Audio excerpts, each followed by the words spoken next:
To set the agenda for the day, so we'll take a look at the top stories of the day, what's trending on Twitter, and of course our question of the day. Okay, so we'll put that up. Here's our question of the day. Do you believe the 16 Days of Activism campaign assists in reducing crimes against women and children? A question I feel like we ask every year. We certainly do seem to ask this every year, but I know we'll come to the newspapers slightly later, but I was reading something earlier, and I think it was in the Citizen. Yes, it says stats say that the home is the most dangerous place for women. Wow. Domestic abuse, it also quotes, is on the rise. Wow. So, you know, that's the very stark reality that we are dealing with. Out of 87 female homicide cases worldwide in 2017, 58% of those were committed by intimate partners or family members. That's frightening. It is frightening. Those are frightening statistics, it really is. Yeah, about 30% or 34% were committed by intimate partners alone. Yeah.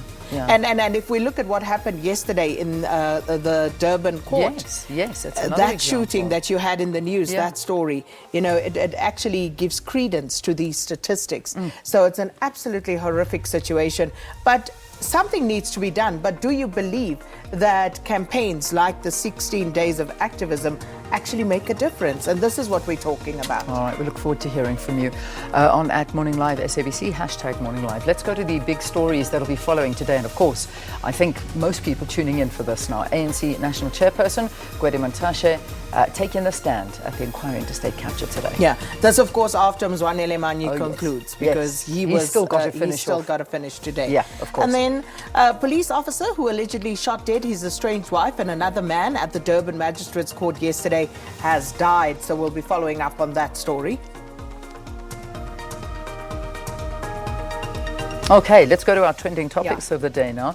So we'll take a look at what people were speaking about on Twitter, and I think the big one, of course, was Manyi. That was one that certainly did come up a lot, and that was all on the state capture inquiry. And it was quite interesting to go into detail as to the advertising spend of a lot of the different newspapers. And the cross-examination was interesting, and when they were comparing different newspapers, how much they got in comparison to the New Age, you know, that was when the gap started coming through and saying, yeah, but you know, we like the way that the government liked the way they were the offering. Exactly, they liked their offering. New Age. But if you had to compare some of them, the Times was getting 183,000, the Herald 255, the Citizen 240, the Star 97,000, the TNA 8.5 million. Now that was over the same comparative time. I'm only giving you a few newspapers because a lot of them are cited here as well. So I must say that was quite eye-opening. I don't know what you made of it. It was very interesting, rather intriguing. I was quite intrigued by that tussle between him and Advocate Vincent Malika, one of the evidence leaders there.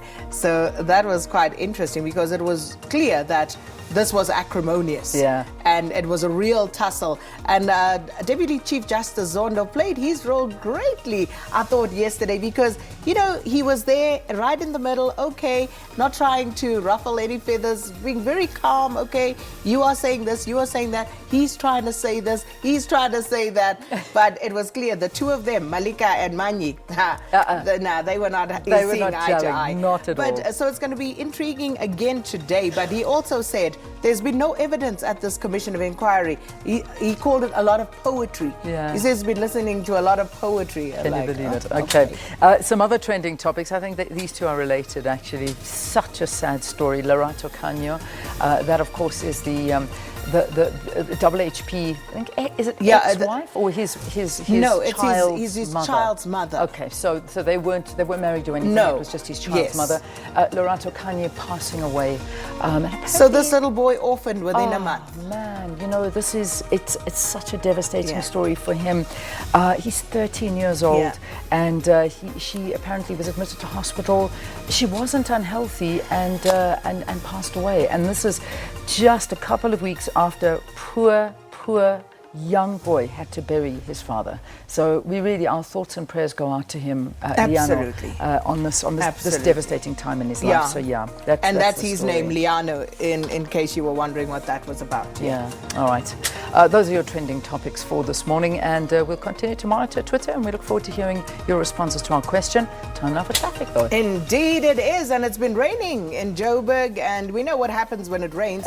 People lose their minds. Yeah. So let's find out from Rob, with the hot mess that it has been, adding the rain to that mix, what's it looking like? Good morning, Rob. Yeah, good morning. We lose our minds a little bit more when it rains, don't we? It's always pretty chaos out on the roads, whether it's dry or wet, in fact. All right, let's show you what's going on. We start in Pretoria with a really big delay coming down Eskia and Pathlali Drive. There's been a crash, a pedestrian knockdown just between Van der Hof and Staats Artillery. So you can see the red lines there backing up heavily trafficked from the Montpellier Highway coming down routes like Moot and Van der Hof as well, trying to feed into that traffic on Eskia and Pathlali. Very heavy. So if you're coming out of Shoshanguve this morning or coming out from the Pretoria North side, there are some delays. Perhaps from Pretoria North, Paul Kruger would be a better option looking at that. Even Steve Biko, Johan Haynes, that side down through Van der Boom Pass, open and flowing. Just stay off Eskia and Pathlali Drive this morning. It is heavy. Midrand, just showing you crash in. This is a look at Allendale and Waterfall Drive. That might just take a little while to clear that scene. That's a busy junction as well, coming out from Warner Valley and working your way down through Waterfall Estate area. A live look at what's going. Yeah, there's just confirmation there. 3-car crash, corner Allendale Waterfall. Live look at Joburg's Mike 1 already queuing. 13 to 15 minute delays. That's live traffic times coming from Boyson's up into the double decker. So no change. Those roadworks are still there. That double lane closure on the north and the south. The southbound starts the queue from about 7 o'clock in the morning, but it's the early one. And just incidentally, motorists are being stuck there since 20 past 5 this morning. So we are driving earlier in big numbers as well. And then just a heads up about Cape Town today. If you're into Cape Town on the N1, there's those roadworks which will be back in between the R300 and Old Oak Road. And that really does get very slow. The works go in at 9. They stay right through until 7 p.m. And that sort of period between 9 o'clock when they go in and up to about 1 or 2 o'clock in the afternoon, that traffic volume coming into Cape can just back up and sit and queue through that works area. So make sure you've got extra time coming in from Brackenfell, Kraaifontein side. All right, that's a look at traffic and travel around the country. Let's